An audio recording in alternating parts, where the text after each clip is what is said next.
शादी के बाद बेटी को अपना घर क्यों छोड़कर जाना पड़ता है। पति 2 दिन के लिए ऑफिस में काम से दूसरे शहर जा रहा था तो पत्नी से बोला कि चलो तुम्हें तुम्हारे मायके छोड़ देता हूँ, अकेली यहाँ घर में रहकर क्या करोगी और तुम बहुत डरपोक भी हो। वह खुशी खुशी तैयार हो गई। मायके के घर का दरवाज़ा खुला था। माँ और बाबा बाहर बालकनी में बैठे खाना खा रहे थे।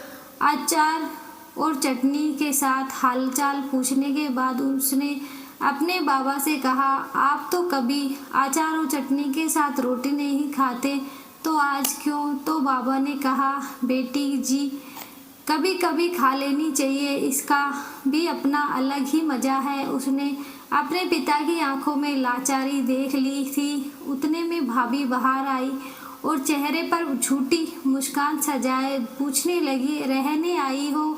उसने खुश होते हुए कहा, भाभी मेरे पति 2 दिन के लिए दूसरे शहर गए हैं तो मुझे यहाँ छोड़ गए। भाभी कहने लगी, बेटो तुम्हारे लिए चाय लेकर आती हूँ।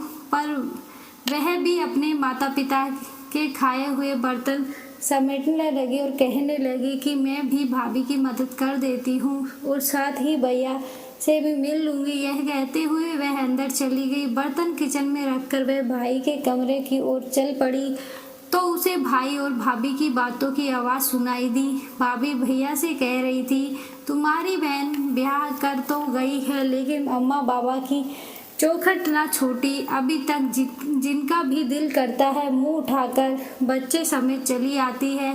तो भैया गुस्से से कहने लगे, तेरा क्या खाती है, यहाँ नहीं आएगी तो और कहाँ जाएगी? तो भाभी ने उसे दनाते हुए कहा, बस अब मुझसे नहीं होती। तुम्हारे खानदान वालों की सेवा, तुम्हारे माँ बाप को संभालती हूँ, इन्हें खाना देती हूँ, यही एहसान समझो। भैया और भाभी की बातें सुनकर वह सन्न रह गई। उसकी आवाज़ तो उसके मुंह में ही दबी रह गई और वह उल्टे पांव वापस होने लगी। थोड़ी देर बाद फ़ोन पर झूठ मूठ का बात करते हुए बाहर निकली।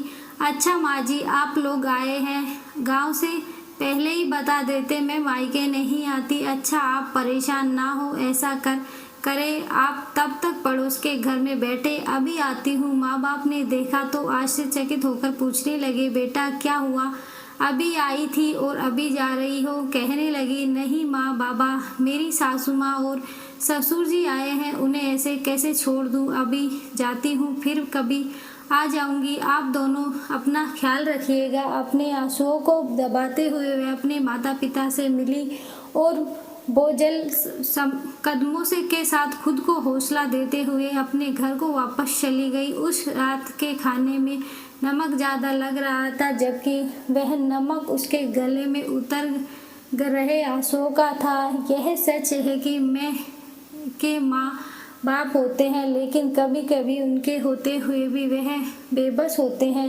वीडियो अच्छी लगे तो वीडियो को लाइक करें, चैनल को सब्सक्राइब जरूर करें। धन्यवाद।